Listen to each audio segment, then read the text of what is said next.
राधे राधे दोस्तों।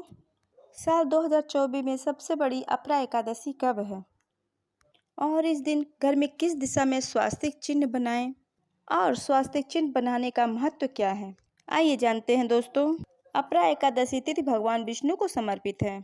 माना जाता है इस दिन भगवान का व्रत करने से, उनकी पूजा करने से सभी मनोरथ पूर्ण होते हैं और व्यक्ति के सभी पापों का नाश भी हो जाता है और मोक्ष की प्राप्ति होती है। जेठ का महीना 24 मई 2024 से शुरू हो गया है। ज्येष्ठ मास कृष्ण पक्ष की अपरा एकादशी और शुक्ल पक्ष की निर्जला एकादशी दोनों ही बहुत महत्वपूर्ण मानी जाती है। ज्येष्ठ मास में गर्मी चरम पर होती है और एकादशी में 24 घंटे व्रत किया जाता है, जो बहुत कठिन होता है।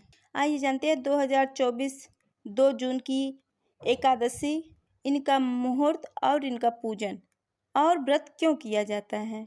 ये व्रत ज्येष्ठ मास की कृष्ण पक्ष की अपरा एकादशी 2 जून 2024 रविवार के सुबह 5 बजे शुरू होकर 3 जून 2024 को खत्म होगी। इस बार एकादशी 2 और 3 दोनों को मनाई जाएगी। इस अपरा एकादशी का क्या महत्व है दोस्तों। अपरा शब्द का मतलब होता है असीमित, यानी कि अपरा एकादशी का व्रत करने वाले को असीमित सुख और धन की प्राप्ति होती है, इसी कारण इसे अपरा एकादशी कहते हैं। इतना ही नहीं, अपरा एकादशी को असीमित लाभ देने वाली एकादशी भी कहा जाता है। अपरा एकादशी समस्त पापों से मुक्ति दिलाने वाली होती है। ऐसा माना जाता है इस व्रत को करने से सभी पापों का अंत होता है। इतना ही नहीं, व्यक्ति को रोग दोष सभी पापों से, आर्थिक तंगी से, सभी पापों से छुटकारा मिलता है और अच्छे पुण्य की प्राप्ति होती है दोस्तों। पांडवों ने श्री कृष्ण के मार्गदर्शन से ये व्रत करके महाभारत युद्ध में विजय प्राप्त की। दोस्तों, यह एकादशी रविवार के दिन पड़ रही है, जिससे 3 बड़े योगों का निर्माण हो रहा है, जो कि है धन लक्ष्मी योग, अमृत सिद्धि योग और गज केसरी योग। दोस्तों, इन 3 योगों के निर्माण के वजह से महालक्ष्मी और भगवान विष्णु का असीम आशीर्वाद प्राप्त होता है। और अगर इस दिन आप बिना किसी को बताए चुपचाप स्वास्तिक का चिन्ह का अचूक उपाय कर लेते हैं तो आपकी सभी समस्याओं का हल संपूर्ण रूप से हो जाएगा। दोस्तों, 2 जून को पड़ने वाली अपरा एकादशी सभी एकादशी में सबसे बड़ी मानी जाती है। इस दिन स्वास्तिक से बना यह अचूक उपाय आपकी सभी परेशानियों को हल कर देगा, चाहे वह धन को लेकर हो या सेहत या संतान की प्राप्ति को लेकर। इसलिए दोस्तों, वीडियो को आखिर तक अवश्य देखें। और दोस्तों, अगर आप भी अपने जीवन में भगवान श्री हरि विष्णु की कृपा प्राप्त करना चाहते हैं, इस वीडियो को लाइक करके कमेंट में जय श्री हरि अवश्य लिखिएगा। दोस्तों, अपरा एकादशी भगवान श्री हरि विष्णु को समर्पित है। इस दिन भगवान श्री हरि को प्रसन्न करने के लिए बहुत उत्तम दिन माना जाता है, क्योंकि एकादशी करने वाले लोगों से भगवान श्री हरि विष्णु बहुत प्रसन्न होते हैं। इस दिन श्री हरि को प्रसन्न करने के लिए व्रत रखा जाता है और उनकी विधिवत पूजा की जाती है। इस दिन सच्ची श्रद्धा और भक्ति भाव से भगवान श्री हरि विष्णु की पूजा करने से सभी मनोकामनाएं पूर्ण होती हैं। दोस्तों, स्वास्तिक हमारे हिंदू धर्म का बहुत ही प्राचीन चिन्ह है, इसीलिए किसी भी शुभ काम को करने से पहले स्वास्तिक चिन्ह अंकित करके उनकी पूजा की जाती है। मान्यता है कि ऐसा करने से सभी कामों में सफलता प्राप्त होती है, क्योंकि स्वास्तिक का चिन्ह शुभता का चिन्ह माना जाता है। इस तरह स्वास्तिक का चिन्ह अच्छा और मंगल करने वाला ऐसा बताया गया है। स्वास्तिक चिन्ह का अर्थ है सभी दिशाओं में सबका मंगल करती है, इसलिए स्वास्तिक एक शब्द से किसी विशेष जाति व धर्म से नहीं है, पूर्ण विश्व के कल्याण के लिए इसमें वासुदेव की भावना निहित है। जैसे कि किसी शुभ काम को करने से पहले गणेश जी का नाम लेते हैं, वैसे ही स्वास्तिक को गणेश जी का चिन्ह समझा जाता है। वैसे ही किसी शुभ काम को करने से पहले थाली में स्वास्तिक का चिन्ह बना दिया जाता है और उनकी पूजा करते हैं। ऐसा करने से हमको खुशियाँ प्राप्त होती हैं। स्वास्तिक में 4 तरह की रेखाएं होती हैं और इनका आकार भी एक समान होता है। ब्रह्मवेद की भाषा में स्वास्तिक को सूर्य का प्रतीक समझा गया है और उनकी 4 भुजाओं की उपमा दी गई है।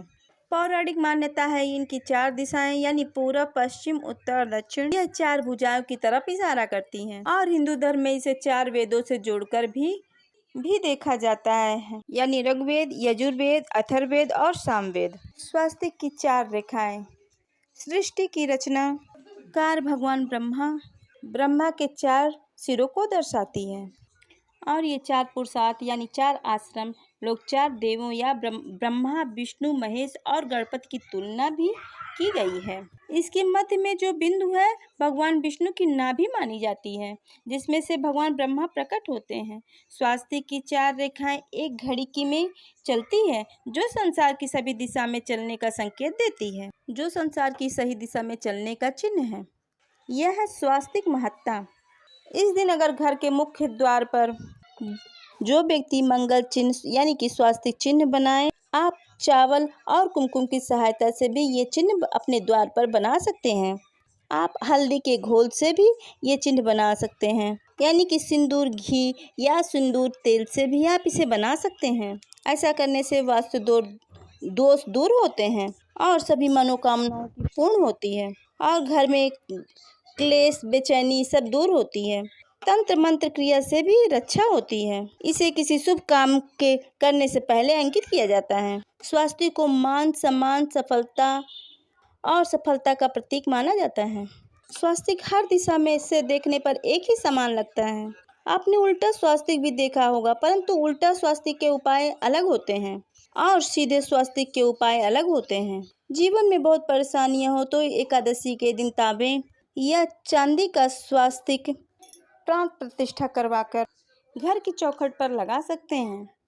दोस्तों, ये बाजार में बहुत अलग अलग तरीके के मिल जाते हैं। इन्हें लाकर पूजा घर में रखकर इनकी पूजा करके इनसे घर में लक्ष्मी का वास हो जाता है। लक्ष्मी प्राप्ति हेतु आप चांदी का स्वास्तिक भी घर में ला सकते हैं और इन नवरात्रों में इनका विधि विधान से पूजन करके आप घर की चौखट पे लगा सकते हैं। परंतु सबसे अच्छा होता है दोस्तों, सिंदूर को घी में मिलाकर बनाए गए स्वास्तिक सबसे अच्छा माना जाता है, या फिर आप हल्दी घोलकर भी चावलों के द्वारा इसे बना सकते हैं। ज़्यादा बड़ा मत बनाइएगा, 3 या 4 अंगुल का इसे बनाइए, ये उत्तम होता है।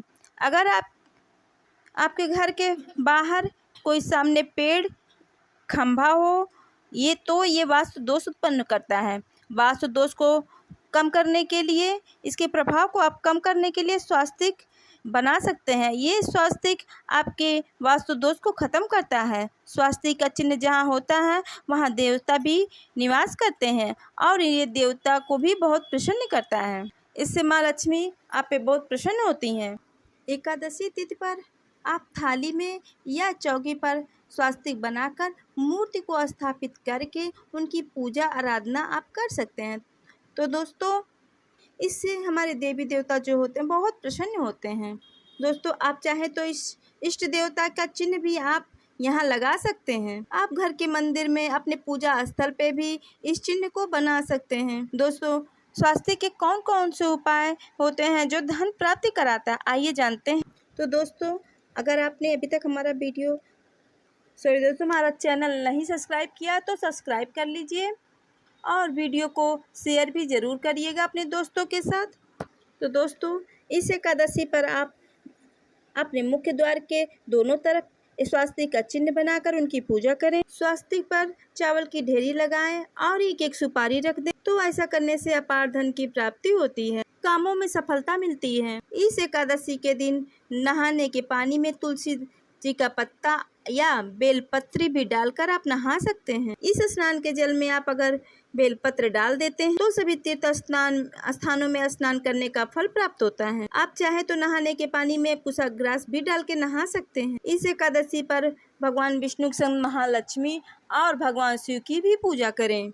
इस दिन इनके संयुक्त पूजन से आपके जीवन की सभी परेशानियां समाप्त हो जाएंगी। इस दिन आप अपने पूजा के मंदिर में स्वास्तिक चिन्ह जरूर बनाएं। स्वास्तिक के ऊपर थोड़े से अक्षत और सुपारी जरूर रख दें। इसे 21 दिन तक वहीं रहने दें। बाद में सुपारी को उठाकर मूर्ति के पास रख दें। 21 दिन यह बने रहने से आपके जीवन में कभी धन की कमी नहीं होने देगा। आप इस एकादशी पर आप ये उपाय कर लेंगे तो लंबे समय तक आपको यह लाभ देता रहेगा। पितरों की कृपा पाने के लिए स्वास्तिक का चिन्ह काम आता है। इस दिन स्वास्तिक का चिन्ह गोबर से बनाना चाहिए। पितरों की कृपा के लिए आप घर के मुख्य द्वार पर गोबर से आप स्वास्तिक का चिन्ह बनाएं। इससे पितरों की कृपा बरसती है। दोस्तों, कहा जाता है कि एकादशी के दिन आप पीपल की जड़ में 1 लोटा जल में थोड़े से कच्चे दूध मिलाकर, कच्चा तिल और थोड़ी सी शक्कर डालकर आप अगर जल अर्पण करते हैं तो इससे पितरों की कृपा प्राप्त होती है और पितरों का आशीर्वाद मिलता है और धन लक्ष्मी भी प्रसन्न होती हैं। धन दौलत, सुख, समृद्धि, यश, धन, मान, सम्मान में वृद्धि होती चली जाती है। अगर आपकी कोई विशेष मनोकामना है दोस्तों और उस मनोकामना की पूर्ति के लिए तो आप उस दिन एक विशेष उपाय कर सकते हैं। कई बार होता है हम अपनी मनोकामना पूर्ण करने के लिए कई प्रयास करते हैं, अनेक प्रयासों के बाद भी हमारी मनोकामना नहीं पूर्ण होती। ऐसे में एकादशी के दिन आप आसपास के किसी भी मंदिर में जाकर मंदिर की दीवार पर सिंदूर से उल्टा स्वास्तिक बनाइए। मनोकामना पूर्ति की कामना भगवान से करें, जरूर पूर्ण हो जाएगी। अगर हम मन में विश्वास रख के कोई काम करते हैं तो भगवान हमारी मनोकामना जरूर पूर्ण करते हैं। तब जाकर आप वहाँ मंदिर में ही सीधा स्वास्तिक बना दें जब आपकी मनोकामना पूर्ण हो जाए और भगवान को धन्यवाद दें। इस एकादशी पर भगवान श्री हरि की पूजा करेंगे। उन्हें 2 हल्दी की गांठें जरूर अर्पण करें। पूजा करने के बाद 2 हल्दी की गांठ अपने घर पे ले आएं और उन्हें पीले कपड़े में बांधकर तिजोरी में रख दें। अगर आपने पहले भी हल्दी की गांठें रखी हो तो उसे भी दोबारा से पूजन करके आप उसे उसी तरह बांध के फिर से रख सकते हैं। दोस्तों, भगवान विष्णु की पूजा करने के लिए आप उन्हें गेंदे का फूल अर्पण करें। दोस्तों, आरती करने के लिए एक थाल में आप स्वास्तिक का चिन्ह बनाकर उससे आप आरती करें। स्वास्तिक के दोनों तरफ 2 खड़ी रेखाएं भी बनाएं और आप उससे भगवान की आरती करें। यह स्वास्तिक का चिन्ह आपकी सभी परेशानियों को दूर करेगा, जीवन में खुशियां आएगी। इस एकादशी के दिन विशेष मंत्र का जाप करें। इस दिन भगवान विष्णु के विशेष मंत्र ओम नमो भगवते वासुदेव का भी जाप आप कर सकते हैं। विष्णु सहस्त्र नाम का भी पाठ आप कर सकते हैं। दोस्तों, अगर आप तुलसी की पूजा कर रही हैं तो उस दिन आप थोड़ी सी हल्दी और दूध थोड़ा सा डालकर आप भगवान तुलसी जी की पूजा आप कर सकती हैं और शाम के समय दीपक जलाने के समय घी के दीपक में थोड़ी सी हल्दी और 1 का सिक्का डालकर आप शाम के समय माता तुलसी का दीपक करिए और उनकी आरती करिए। इस सिक्कों को आप लाकर अपने लाल कपड़े में बांधकर आप अपने तिजोरी या लॉकर में रख सकती हैं। माता तुलसी को विष्णु प्रिया भी कहा जाता है। कहते हैं भगवान विष्णु सबसे पहले प्रार्थना माता तुलसी की सुनते हैं। आप धन प्राप्ति के लिए रोज के पूजा में भी आप यह सिक्का डालकर आप दीपक जला सकती हैं। ऐसा करने से सिक्का सिद्ध हो जाएगा। अगर आपका कोई काम महत्वपूर्ण हो, आप किसी महत्वपूर्ण काम करने के लिए जा रहे हो तो आप इस सिक्के को साथ में लेकर जा सकते हैं। आप इस दिन दोस्तों सिक्के का उपाय जरूर करें। दीपक दोस्तों घर के मुख्य द्वार पे अंदर की तरफ लगाएं। 1 दीपक आप तुलसी के पास लगाएं, 1 दीपक आप मंदिर में लगाएं। दोस्तों, आप आरती करके भगवान विष्णु माता लक्ष्मी से प्रार्थना कर सकते हैं कि वो आपके घर में सुख संपत्ति, सुख सौभाग्य दे। परंतु याद रखें दोस्तों, भगवान श्री हरि विष्णु को एकादशी के दिन अक्षत अर्पण नहीं किए जाते। भगवान विष्णु को अक्षत अर्पण कभी नहीं किए जाते हैं।